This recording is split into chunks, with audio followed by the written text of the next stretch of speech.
Nababahala ang Department of Foreign Affairs sa posibleng epekto ng pag-atake ng Amerika sa Venezuela nitong weekend at pagdakip kay Venezuelan President Nicolas Maduro at kanyang asawa. Drug trafficking ang ikinatwiran ng Amerika. Ang sabi ng isang political scientist, langis talaga ang interest nito. Ang sabi pa ng isang eksperto, dapat sumusunod ang Amerika sa mga patakaran. Nakatutok si Maki Pulido.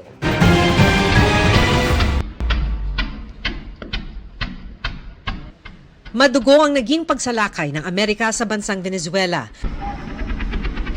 Ang airstrike ginawa para sa pilitang makuha ang presidente ng Venezuela na si Nicolas Maduro at kanyang asawa para daw mapaharap sa hustisya.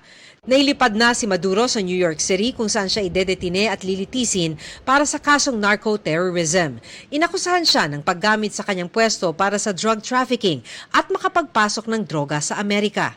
For many years after his term as president of Venezuela expired, Maduro remained in power and waged a ceaseless campaign of violence, terror, and subversion against the United States of America, threatening not only our people, but the stability of the entire region.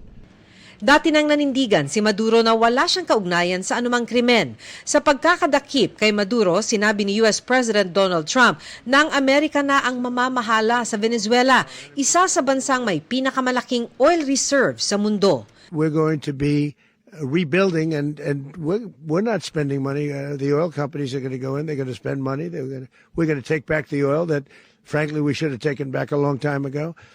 A lot of money is coming out of the ground. We're going to get reimbursed for all of that. Tingin ni UP Professor Herman Joseph Kraft, langis ang tunay na interes ng Amerika sa Venezuela. It's really the oil industry in the United States that's interested in controlling that. Gusto nilang i-maintain yung kanilang oil reserves, no, as a strategic reserve. Nababahala naman ang Department of Foreign Affairs ng Pilipinas. Naiintindihan man daw ng DFA ang security issues ng Amerika, binibigyang diin ng Pilipinas ang kahalagahan ng international law, pagbabawal sa paggamit ng dahas at pakikialam sa domestic affairs ng ibang estado. Ayon naman kay FEU Professor Francis Esteban, inaasahang bilang isang superpower, dapat itong nagpapatupad ng rules-based international order at posibleng may epekto ang ginawa ng Amerika sa laban ng Pilipinas kontra sa pangaagaw ng China sa West Philippine Sea.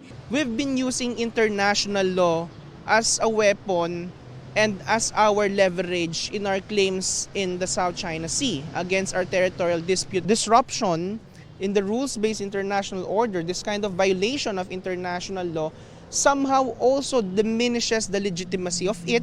In a way, sa ngayon, wala pang nakikitang epekto ang Department of Economy, Planning and Development sa ating ekonomiya. Maliban na lang daw kung may ibang bansang tumulad sa aksyon ng Amerika.